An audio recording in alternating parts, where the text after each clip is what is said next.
Solitud és la novel·la més coneguda de Víctor Català. Es publica per primer cop entre 1904 i 1905 per fascicles al Fulletó Joventut. No és fins 1909 que es publica per primer cop com a novel·la. Des d'aleshores s'han fet nombroses reedicions i s'ha traduït a diverses llengües. La paraula que dona títol a l'obra, solitud, és present durant tota la novel·la. De fet, és el fil conductor de la vida de tots els personatges, així com també és molt present la quietud que envolta el massís del Montgrí i l'ermita de Santa Caterina, el lloc on transcorre la història. Pel que fa als personatges, la construcció del caràcter de la Mila és una de les grans aportacions de Víctor Català a la novel·la catalana contemporània. La Mila recorre un camí físic per la muntanya, que alhora també és un camí metafòric. Va des de la inconsciència a la consciència, a la plenitud. Coneixem la Mila a través de les seves accions, dels seus pensaments, i també la coneixem a través dels altres personatges. Tots ells l'anomenen ermitana, una paraula que connota bellesa, i també la coneixem com una bestioleta poruga, però en realitat ella anhela la vida. Així, des del principi ja veiem una contraposició entre com la presenta la societat i com ella se sent. En Maties, el seu marit, és del tot diferent. És un personatge inactiu, feble, gras. El coneixem com una bèstia sense zel, un personatge que no té mirada de cap mena. De fet, la Mila per ell sent indiferència, sent angúnia. Però totes aquestes qualitats d'en Maties les va perdent a poc quan s'inicia en el joc i comença a perdre diners.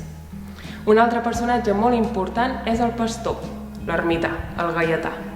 Ell acull la Mila i en Maties a l'ermita. És un personatge que representa el seny, el coneixement, i la seva manera de parlar ens recorda la paraula viva, de Maragall. També és un personatge que transmet tradicions, que explica rondalles. És un personatge consolador, que consola les pors i les inseguretats que té la Mila. I des del principi la Mila se'n queda emprendada. És un personatge del tot diferent a l'ànima. L'ànima representa la terra, encarna allò més primitiu. És el personatge més roí, més fosc, més bèstia. De fet, l'animalitat de l'ànima es contraposa amb el caràcter del pastor, així com la vitalitat de la Mila es contraposa a la quietud d'en Maties. La muntanya és un altre protagonista de l'obra, perquè de fet la muntanya, la natura, és la Mila. Si és primavera i tot floreix, la Mila també floreix, i en canvi si és hivern i l'ambient és estèril, la vida de la Mila també ho és. Es tracta d'un correlat objectiu que es manté durant tota l'obra. I tot i que no es digui explícitament en cap moment de la novel·la, Víctor Català va confirmar que l'acció transcorre al massís del Montgrí, a l'ermita de Santa Caterina. És aquí on la Mila inicia aquest viatge personal que evoluciona alhora que evoluciona el seu camí físic per la muntanya. És a dir, a la pujada, en el primer capítol, veiem que la Mila li costa aquesta pujada. Se'ns compara la pujada amb el purgatori, mentre que més endavant, en un altre moment, quan amb el pastor pugen al cimal, la pujada ja és molt més lleugera. Pel que fa a l'estructura, Solitud té 18 capítols i una estructura circular. S'inicia a l'estiu amb la pujada cap a l'ermita i finalitza a l'hivern amb la davallada.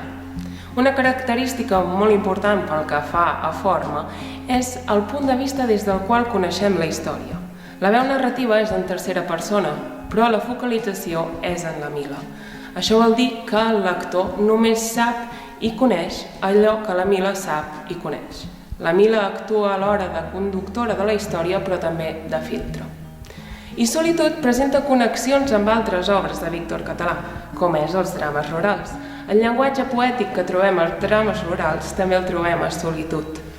Solitud té una gran càrrega sensual. La connexió que té la Mila amb el paisatge presenta una sensualitat que es manté viva durant tota l'obra. Per exemple, podem llegir com l'aire fresquívol la manyaga i la ressegueix, o com el sol la petoneja llargament, provocant-li esgarrifances.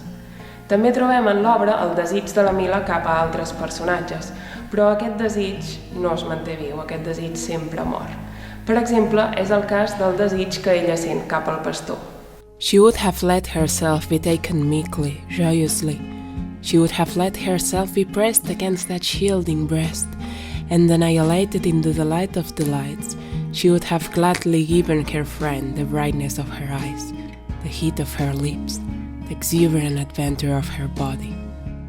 Però finalment se n'adona que aquest voler cap al pastor mai ha estat mutu, i en adonar-se també de la seva edat, que té 64 anys i no 40, com ell es pensa en un inici, de cop sent fàstic. Tampoc es compleix mai el seu desig de ser mare, que es materialitza en el personatge d'en Baldiret, un fill de pagesos que ajuda amb les tasques de l'ermita al pastor i a la Mila. Ella voldria ser mare, ella ho projecta aquest desig en en Baldiret, i aquest desig és tan fort que voldria estar amb ell per sempre, que voldria tenir un fill propi. Però aquest anhel xoca amb en Maties, amb la seva quietud. L'únic desig recíproc és el que sent cap a l'Arnau, un pagès jove de llavis molsuts i carnosos. Aquest desig sí que és mutu, però en adonar-se'n d'aquest fet, la Mila sent por i aquest desig també mor. Un altre tema molt important que trobem a Solitud és la mort. La mort es planteja des de diverses perspectives. En un inici, la Mila sent por cap a la mort, és poruga, però més endavant, en observar un grill, comença a reflexionar sobre la situació de l'individu en el món i també reflexiona sobre la seva pròpia experiència. Who knows if it is a sin to kill a cricket? Crickets have life, and life, even if it's that of a cricket, is still alive. Per poder fer aquesta reflexió, està clar que la Mila ja es troba cap a finals del seu camí, un camí que li ha aportat una mirada diferent respecte al món que l'envolta. Un altre gran símbol de Solitud és la mirada. La mirada dels personatges és una porta cap al seu interior.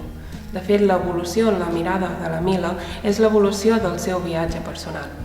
En un inici, la Mila té una mirada vaga, circular. No és fins que el pastor li diu que sempre mira en l'aire com el segueix, que la Mila abaixa la mirada i veu per primer cop l'ànima. A partir d'aquí, cada cop la Mila té una mirada més concreta, fins al punt que es fa creus de la passada ceguera. She could clearly see the dark side of all things, and with a clarity so pure, so transparent, that she crossed herself in wonder at her past blindness. És des d'aquest estat d'autoconeixement i de mirada nítida que per primer cop la Mila es planteja la seva situació i és així com pot decidir el seu recorregut vital.